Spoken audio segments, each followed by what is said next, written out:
Hi guys, and welcome back to our very last lesson on quadratics. Hopefully it hasn't been too stressful for you, and as we move into this last lesson, I hope you have started preparing for the test by beginning any relevant revision material that has been either handed out so far or working on the chapter review questions at the back of the textbook.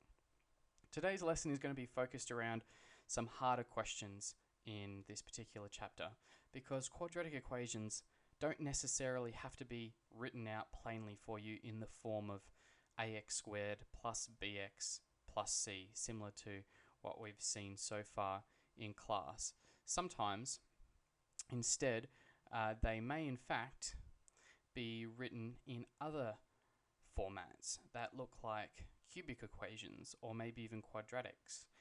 And sometimes we need to use other techniques, such as substitution techniques, to help us solve these equations. So here in this particular class, we're going to show you some examples of these other harder questions and some of the ways that we can solve them. Okay, example number 1. X to the power of 4 minus 8x squared minus 9 equals 0.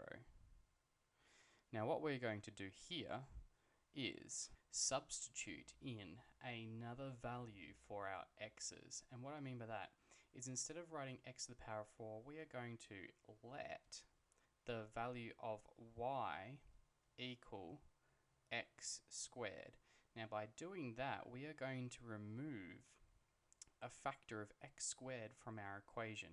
So let's rewrite our equation. So y is going to equal x squared.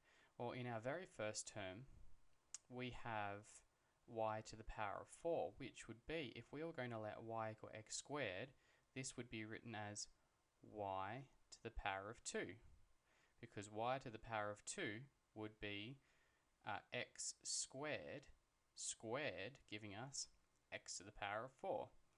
Alright, and that's going to minus 8 lots of, well, y is still x squared, so this is y minus 9 equals 0. So what we've done is, by substituting in a different letter to represent part of the equation, we've manipulated this expression to be a quadratic equation which we can now solve. Okay, so we are looking for factors of minus 9 that add together to give minus 8, which means we are going to have factors of minus 9 and 1. So our quadratic equation becomes y minus 9 and y plus 1. And that still equals 0. Now we can solve. This is saying that either y is equal to 9 or y is equal to minus 1. So we've solved this quadratic equation, but what we haven't done is we haven't solved what the value of x is. Now up here, we substituted the value of y to be x squared. So if we then re-substituted that back in and said, well, that means if we've got the solution y equals 9, that means that in fact x squared equals 9, because we set up here that the letter y was just x squared. And that also means that x squared is going to equal minus 1. Now, if we solve for this side first, we take the square root of both sides. So that means x equals plus or minus 9, because remember, there's two numbers that could equal 9. It could be the positive version, and this should actually be a 3. It could be plus 3 squared gives me 9, or it could be minus 3 squared gives me 9. So there's two answers. Or over here, x equals plus or minus the square root of minus 1. Now if you do that on your calculator, you're going to get an error, because we haven't yet explored mathematical operations that deal with negative numbers, especially the square root sign. This actually, what you'll learn later on, is equal to either plus or minus I. And I just represents imaginary numbers, which revolves around the square root of minus 1. But again, this isn't something that you need to know right now. In other words, for what we've taught you so far, the solution to this question is x is either plus 3, or x is equal to minus 3, or x can't be solved. So it's either plus or minus 3 or nothing, because this, according to what we've taught you, doesn't exist. Okay, moving on to the next example. So we've got 2 bracket a plus 3 squared plus a plus 3 minus 1 equals 0. Again, we're going to use a substitution technique to help turn it into a quadratic equation. So what I'm going to say is this kind of looks like a quadratic because we've got 2 times something squared plus that same thing minus 1. So I'm going to say a plus 3. Let's let this equal the letter x. Alright, now that means our equation will become 2x squared plus x minus 1 equals 0. Now we have our quadratic equation, we can solve it. So let's have a look for, we're looking for factors of AC, which is minus 2. So factors of minus 2 that equal plus 1. That's going to be 2 and negative 1. Alright, let's break this down into minus 2x plus x minus 1 equals 0. Okay, now we're going to factorize in parts. This has a common factor of 2x, so that takes 2x, x minus 1. Then over here we've got x minus 1 equals 0. Okay, factorize again, taking out a common factor of x minus 1. So we've got x minus 1, and then in leftovers, 2x plus 1 equals 0. That means x equals 1 or 2x equals minus 1, which means x equals minus a half. So, going back to actually solving it, we know that what x is equal to, but we set up here, we were going to substitute in a plus 3 to be the value of x. So that means that actually a plus 3 equals 1 or a plus 3 equals negative a half. Okay, which means that either a equals minus 2 or a equals minus 3.5. So with these questions, you can see that they kind of look like quadratics, but instead of having like letters in there, they make them more complicated by putting these brackets. But if we substitute in a value like x and then solve it for x, we can then re-substitute our original values to find out what a was in the first place, and it makes this question a whole lot easier than it looks to begin with. Alright, let's move on to example number 3. Right, so this question looks a bit tricky, and in this case we're not actually going to be doing any substitution because there is a little bit of an easier solution to this problem. Now notice what we have here. We have a square root of x. Now this was highlighted to me as soon as I look at this question because I immediately thought of equations and thought to myself, okay, so if I was solving an equation, the opposite of the square root sign is a squared sign. So if I wanted to get rid of that from my equation, I'd have to square everything. Now how would that affect the situation? So I looked at the rest of the terms. I've got an x and I've got a 27, and I thought to myself, okay, if I square everything, that means that I'm going to have an x squared term.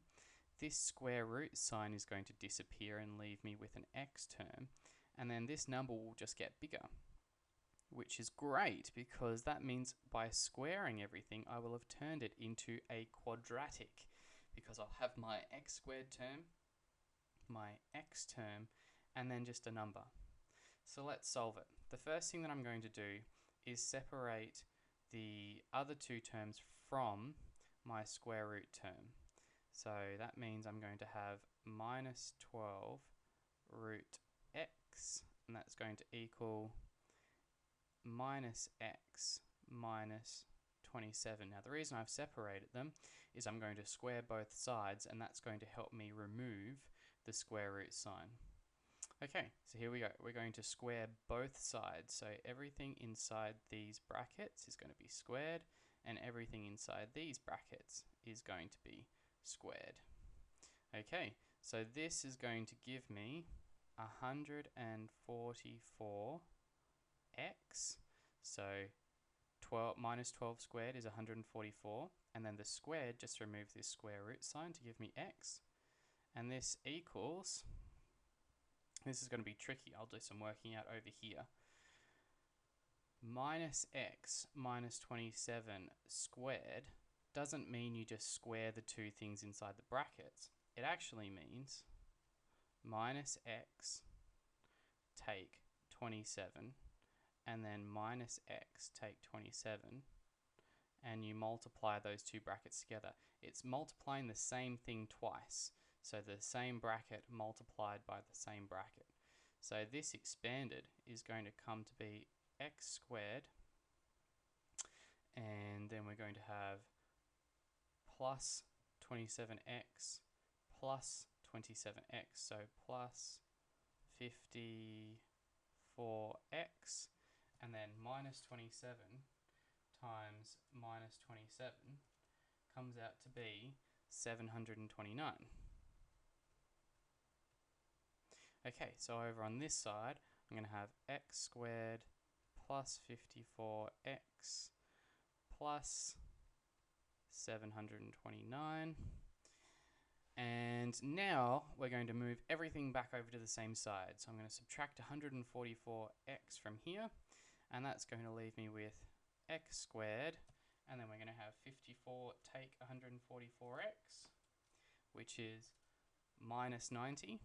So minus 90x plus 729 equals 0. Now this one's a bit tricky because we've never really tried to factorize a question with a coefficient that's higher than 10. So what we're going to do here instead is use our quadratic equation to help us solve it.